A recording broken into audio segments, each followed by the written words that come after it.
I was talking to, just to not put him on the spot, just a random guy, um, about when to walk away from a relationship. Or is this relationship doing more good than you than bad, or vice versa? So this young guy I'm kind of mentoring, he tells me he got this great girl. He said they have history, knew her in middle school, and he met back up with her now that he's an adult, 21. I'm like, okay. I was happy because a lot of young guys, for some reason, they don't get girlfriends these days, or I don't know what's that about. Maybe it's just a commitment thing, or I don't know. But I'm like, tell me about her. He said, I'm like, how do you know she likes you or she's into you? He said, because she cries over me. And I'm tired to tell him, like, that doesn't necessarily mean that she likes you. Women cry. That's just a part of their makeup, most women. And that could mean anything. That could mean she's also crazy, or just trying to evoke emotion out of you, and get you to feel sorry for her or whatnot. And I said, what else? And he said, well, we get to talking. He wasn't just like back to back. He said she attempted to talk to his best friend, like his right hand man. And I'm like, that's typically an automatic cancel. And he said, I don't know if he said she apologized or what. I'm like, okay. I'm like, tell me what's good about her. And then he said she was mad at her because he was talking to other girls. I'm like, are you guys even together? He's like, no. I'm like, how did she find out you talking to other girls? He said, she went through his phone. I'm like, dude, you haven't told me one good thing about this girl besides you guys knew each other for a long time. Then I got to ask him about his relationship with his parents, his father in particular, and he said that their relationship was great. I said, okay, tell me more. He said, well, he left to Chicago when I was born, up until like 2nd, 3rd grade. I'm like, okay, not starting off great. I'm like, okay, what about middle school? Did you move in with him? He said no, because he was living with his mother at the time when he moved back to Detroit. I said, okay. I mean, how did your mother feel about all of this? He said, well, I don't listen to her, what she said about him, because she's nothing positive. I'm like, if I were to leave my wife right now with my 2 children for a number of years and make her do everything on her own, that wouldn't be fair. And of course, I wouldn't have pretty much anything nice to say about this individual. That's extremely hard work to be able to have to do that on your own, to move to a whole another state. I'm like, so why are you saying your relationship is great? Like, I'm like, I say, I'm glad you're not hurting resentment. And by the end of the conversation, which isn't good, but he said, I guess I do have some resentment. But he had never kind of uncovered that. I'm like, that relationship doesn't sound great at all. And that allows me to see why you think the relationship with this young woman is great when it sounds terrible. But I just told him how I felt. He's going to do what he wants to do at the end of the day. I just hate that he thought being treated how he was being treated was okay. And it just made me reflect on myself and my relationships that I have. And one strong relationship that I've had for a long time is with basketball. I'm not necessarily with a woman or a man. Pause. No diddy. But with basketball, and I have to sit back and ask myself, just because I'm learning more about myself and I'm trying to grow as a man. I'm like, what has basketball given to me that makes me love it so much? Just like I can't go ask this young guy that I'm talking to walk away from something that may be doing him harm if I can't look at myself and do the same thing. I'd be a hypocrite. So I had to just sit down. I wrote a couple things down, like what have I gained from basketball versus what has it taken away from me? And the list that it's taken away from me was far greater than the positive. I can say the positives really fast. Number one, that it keeps me in shape. It keeps me kind of sharp and aggressive in a way, and competitive, which I'm going to be like that regardless with or without basketball. in shape. I just can't see myself. But I don't like working out for no apparent reason, like not for it to go compete at something, which I'm sure I would find something to compete at.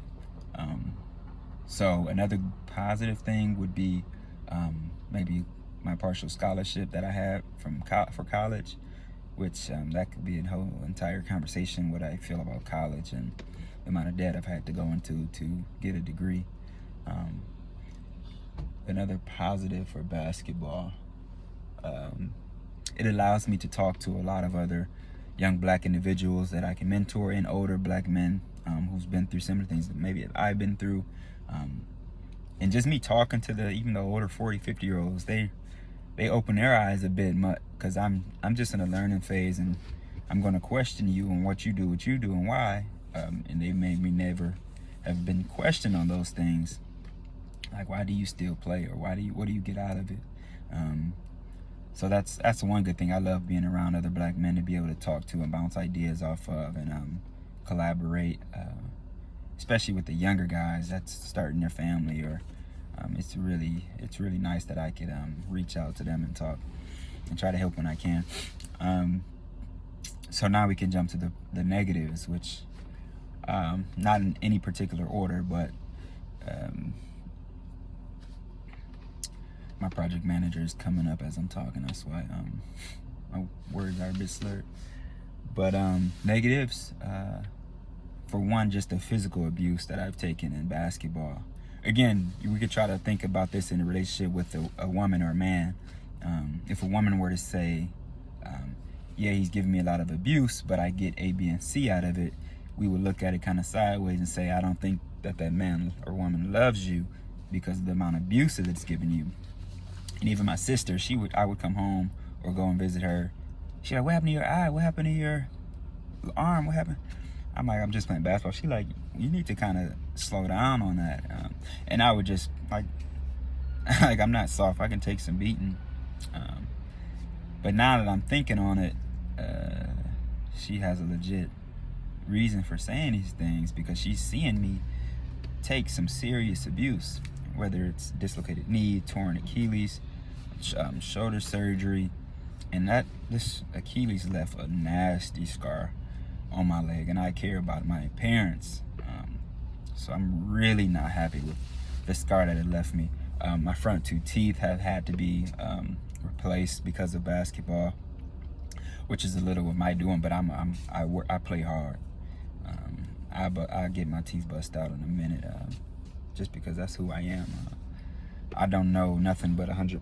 I don't know anything but 100 miles an hour. Like, that's what I do. I work. I play hard. So just those things: black eye, scratches, bruises. I got a bruise on my thumb right now from dunking a basketball.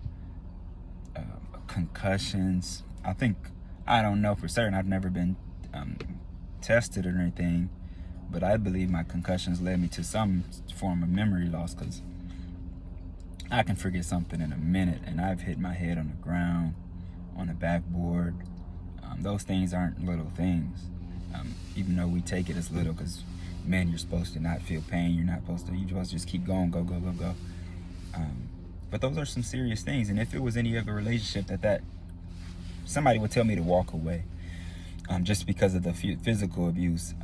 And then we jump to just, which I thought initially I was going to say this video as a positive, is that it's like a getaway for me, and it allows me to release energy and stress through aggression and just hitting people and just playing hard, to the point where I'm so exhausted at the end of the game, I can't feel my emotions, or I don't have that amount of anger to release, because I released it during the game. But that anger and that tension is still in me. I'm just tired. So it masks itself as it's healing me or whatever, or it's helping me. But it's really just like a drug. If you're taking a drug because you don't like what's going on, the drug isn't really helping you. It's just prolonging what you should be feeling or going through. You should embrace those feelings of stress, anger, frustration, and figure out where they're coming from. And that's what I'm learning at my 29-year-old self, that those things aren't just meant to be ran away from, or hard conversations are not meant to be not had. You're supposed to go through some tough times, some tough things as an adult. So that wouldn't even be a positive that it clears my mind, or because it doesn't allow me to deal with what I really should be dealing with. And another huge thing is just the time commitment. I guess I kind of realized it, but I never would say it in words, that I kind of idolized basketball. I'm talking about over my wife, over my children, because I would put them to the side for a good basketball run in a minute. And I don't miss basketball games, I mean, no matter what. And I'm not late. And my wife would tell me, like, I wish you would treat other things how you treat basketball, because when it comes to basketball, I'm making sure we all get out the house, we in the car, we ready to go into my game. But when it comes to anything else, I mean, anything, I'm not, whether it's church or anything, she's the one that's like making sure we leave out on time. But yeah, that time commitment it takes, and just the idolizing of it is it's not a small thing either. And I really had to ask myself about that. Like, is this really number one in your life? Because really, it shouldn't even be top 5. But I treat it as if it's number one, and it's harmful in that way to myself and those around me, and the responsibilities I have as a man. Because it allows me to, because everybody, like my wife knows, like she respects my love for basketball, so she doesn't try to discourage me from playing. But I know that I could be doing other things at the times that I'm playing, because I was playing up to 3, sometimes 4 times a week. I mean, I'm getting in shape. I've been tight from just hooping, but at the end of the day, it's not worth what I was given to it. And just think about, in the grand scheme of things, just how much time people are put into basketball. Look at LeBron James, 40 years old. Just the amount of countless hours, days, months, summers spent away from his family, like missing a lot of his children growing up. These NBA players, NBA has never been a life that I thought was cool, because how much time they spend away from home.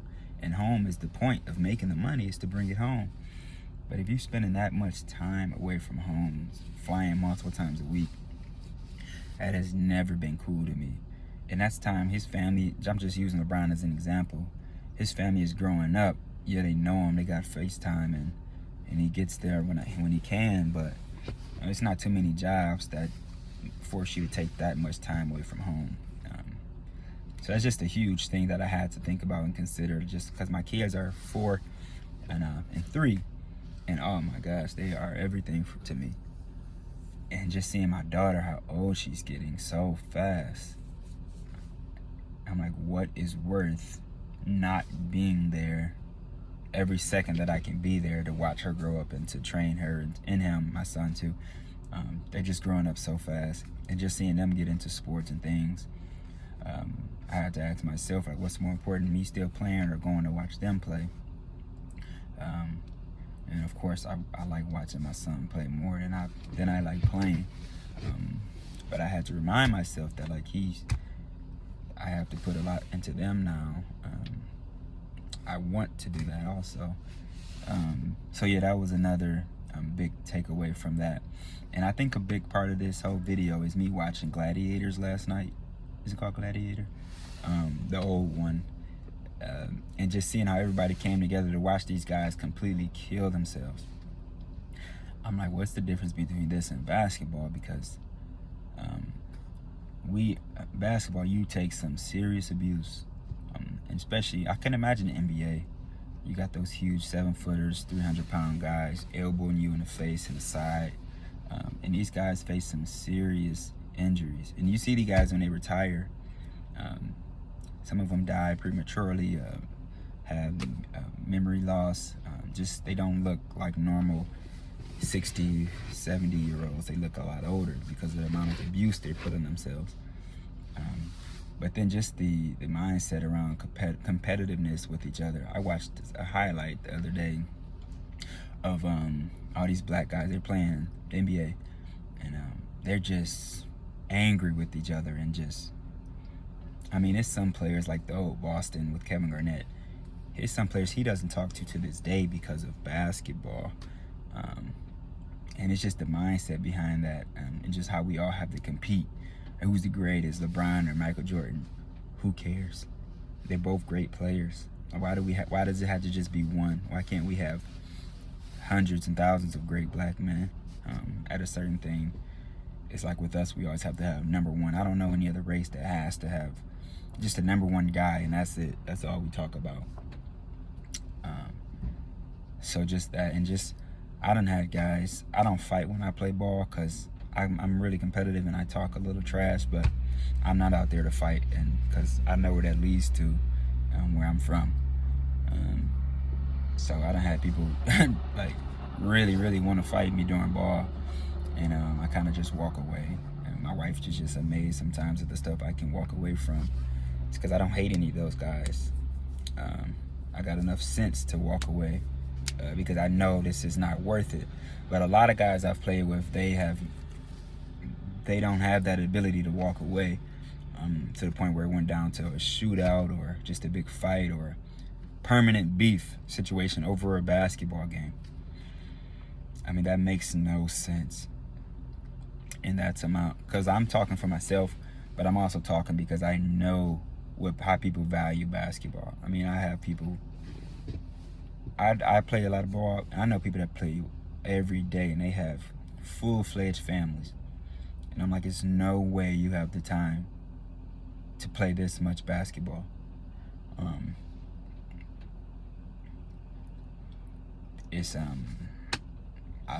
I just want us to think about it as black men, what basketball is taken away versus what it's given. And this isn't even covering everything. But I think just starting the process of thinking, like, I haven't made a decision if I'm going to stop playing or not, because I'm still good at it. But I think just because you're good at something don't mean you should keep doing it. Just like saying I'm the best. I don't even know marijuana talk, but I roll the best out of anybody, or I can smoke more than anybody, like Wiz Khalifa or Snoop. Just because you can do something don't necessarily mean it's beneficial for your life. Sometimes you can walk away from something that you even have history on. Like, me and basketball go way back. 7th grade, first basketball team. But just because, just like with my the guy I'm mentoring, just because you have history with something does not necessarily mean you should continue doing it. So I'm curious to the young men out there what your thoughts is, and to the women out there that are in a relationship or have a sibling that plays a lot of ball, and how you see it affect them, and just something to think about.